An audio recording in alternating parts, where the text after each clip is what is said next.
Thank you, Michiko. Thank you, all three of you. Again, just so much depth in your experiences and your perspectives. I love that you all, again, sort of there are, like Michiko mentioned, there are these common elements in your stories, and also different threads that you're pulling out and focusing on, how this looks in a personal vocational journey, how it looks in the communal life of a community of faith, how it looks in the public sphere, in different public spheres. Yeah, I love all the different pieces that you're all highlighting. So I kind of want to move from here into a conversation about sort of like what now and what next.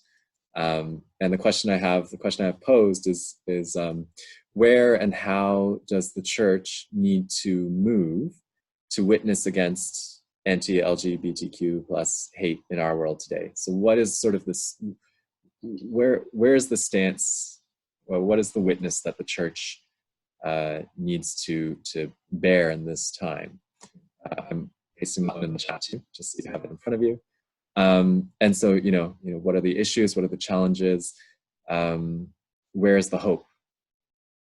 And this one, feel free to sort of follow the same style, but I'm thinking this can also be a little conversational. So if you want to just sort of riff off each other, please do so. This will be a bit more free-flowing, if that's okay. And one of you can boldly step forth as the first to go. Well, there's a couple of things that were brought up in both Michiko and Jenn's thoughts that I'd love to reflect on. That I think connect to this question, and I think sometimes like what I've Jenna, your church, the scripture that was used. Oh, yes. That was spray painted, right? How kind of amazing is that? Like, it's a scripture that the church shall remain holy.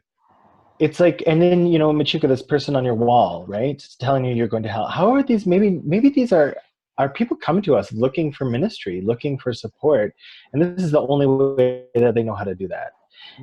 And maybe this is the way that we say, hey, guess what? This is how the church remains holy, is by standing up and saying the church is a place for love and a place where you check your hate, your shame, your baggage at the door.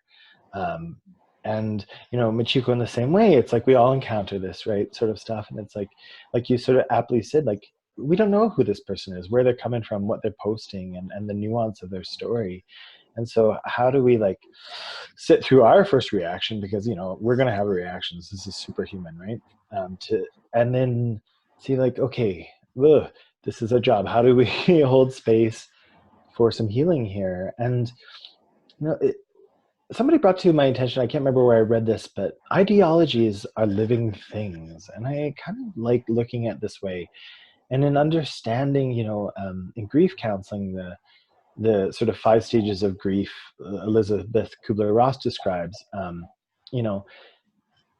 when supporting somebody who's dying, one of the first things that you go through is this anger, this bargaining, maybe if I do this, it won't happen. And then there's despair and depression and anxiety, and then you finally get to acceptance. But I wonder, if that's maybe what we're seeing, Jen, when you were talking about, people legitimizing hate speech, and I wonder if it's almost like that. We're sort of seeing a shift, that we are beginning actually evolving as a culture, and we are becoming more inclusive. But what if this ideology that's on its way out is just like help? It's crying out for help. It's basically saying, I don't want to die. Yeah. Please listen to me. And so what if we approached it from like a palliative support? Like, what if we could be, I don't know. This is always me searching for the compassionate way to move things along, right? I don't know. I'm just throwing that question out there. I think you're actually right, significantly on the right track there. Because the first thing that came up to my mind is love, right? What is it called? What is the church called to do in this time? Well, we're always called to love. So whether the person who is and it was said earlier in this dialogue as well, even the person who's spewing the hate speech, we're still called to love that person, right? And so how do we bring ourselves into that space of love? The way I think about it, and I think you're right too, about we have evolved, and so there is a death process happening as well. So I think one of the biggest the biggest myths of like forever is that survival of the fittest, right? Um, and I mean, for centuries, people believed that was the belief, right? That it was survival of the fittest. But I'm not sure it ever was, because even if you think of the us as evolution, like biology is neutral.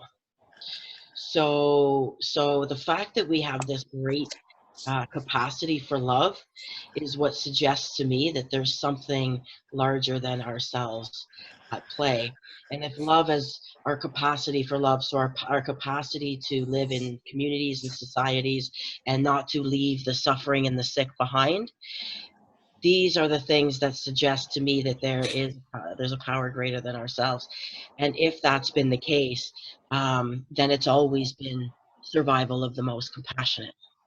It's never been survival of the fittest. So if we are living in an era of survival of the most compassionate, then I think you're right. I think there's a bit of a dying of old ideologies, a dying of um, um, different ways of understanding the world, and what are we called to do? We're called to love. Sometimes it's incredibly hard. Like sometimes I come home and I am so lit up at like we had a guy come into our church in the sanctuary and scream that Pastor Jenn is going to hell and I am going to burn this church to the ground. Like that was hate crime number 2, right, that we've had in the last year. So, I actually wasn't there. I was in fellowship hall having my tea and my cookie. Unfortunately, there were some parishioners left in the sanctuary, and they and then I was asked, well, if you were there, how would you have dealt with that? My first response is I would have grabbed him by the back of the neck and thrown him out the back door. That's how I feel like I want to respond. But would that have been the appropriate response, right? As I sit and I get into my more my deeper reflections around that, I really would have wanted to have a conversation. I really would have wanted to say,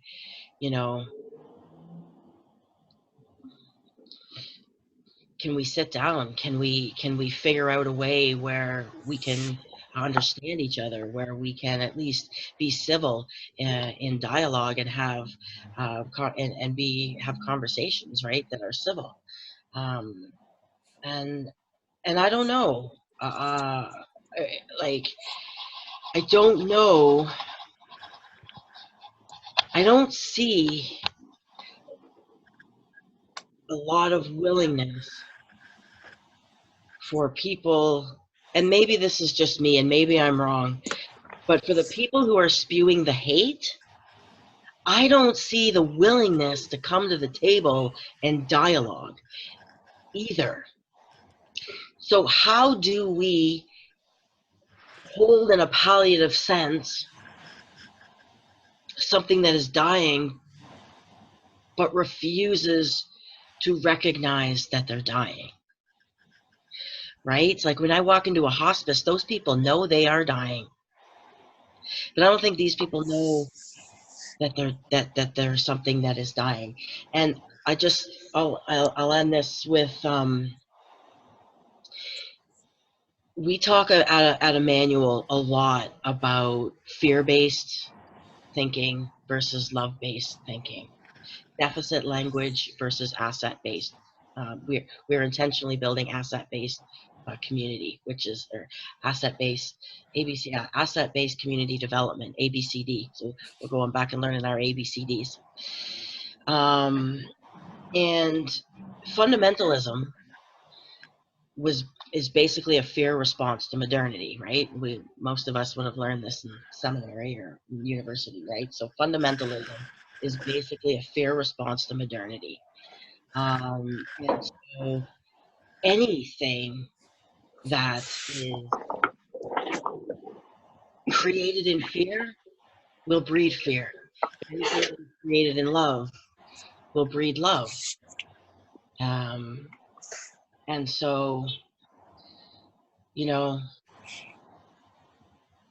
yeah, Jesus turned the tables and he chased them out with the whip. And he got angry, and but I don't think he would have. I don't think he would have grabbed anybody by the neck and, well, I guess maybe he would have thrown them out of the temple too, or whatever. But I think that was still a response in love. I think that was still a loving response because there are people that's what I mean. Like, there are people that other themselves as well. Like, if people don't want to have a conversation about love, are we othering them or are they othering themselves? I don't know, because how do you hold the space for someone who doesn't want to be held?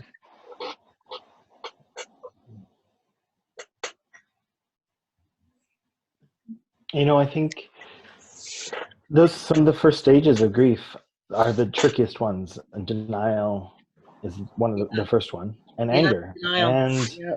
anger you can work with a little bit. Yeah. Bargaining's a lot easier to work with. Yeah. But denial is hard to work with. And denial is the barrier. Mm-hmm. And so I wonder, and maybe that's part of, our work. And I think that's what Jesus' ministry was about. He met people where they were at. Yeah. And sometimes, we have to meet people where they're at. And, I love in Buddhism how you have all these different bodhisattvas, these different manifestations of the divine that take many different forms. And sometimes they're the peaceful visage of like the most compassionate deity like Avalokiteshvara or Canon. And then sometimes it can become, a little bit more stern, like Manjushri, this discriminating wisdom.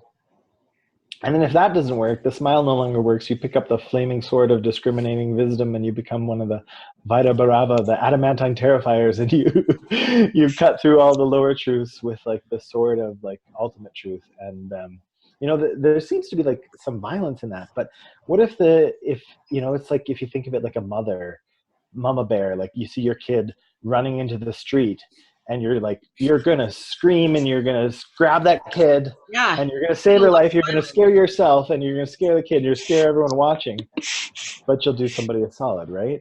So I don't know. I think sometimes that's kind of, life is a bit messy, and sometimes our interactions are gonna be messy. But maybe that's what's needed, And yeah, and Keith, sorry. Go ahead. I was also just going to say that it's like, thinking of the passage, let justice roll. Yeah. And it's this, and I think people are like, especially because Martin Luther King Jr. is like, it's often like, thought of this sort of like beautiful, like trickling stream, and it's like supposed to be this like beautiful, like the peace of tranquility. And it's like, no, like that is about like, this like roaring, rushing river that just like wipes everything out, right? And so I think there are images of like transformation that are about, letting old things go so that new things can happen. Death enabling resurrection. I feel like that's a pretty big deal for us as Christians. So, to not be afraid of that death. And that, the bigoted parts of ourselves can die and we can be reborn, and that's actually a beautiful thing. And it's only when we think that all of us is dying when we, in fact, are just letting the problematic parts of ourselves die. That's actually a journey towards God. It's not an end of yourself in its entirety.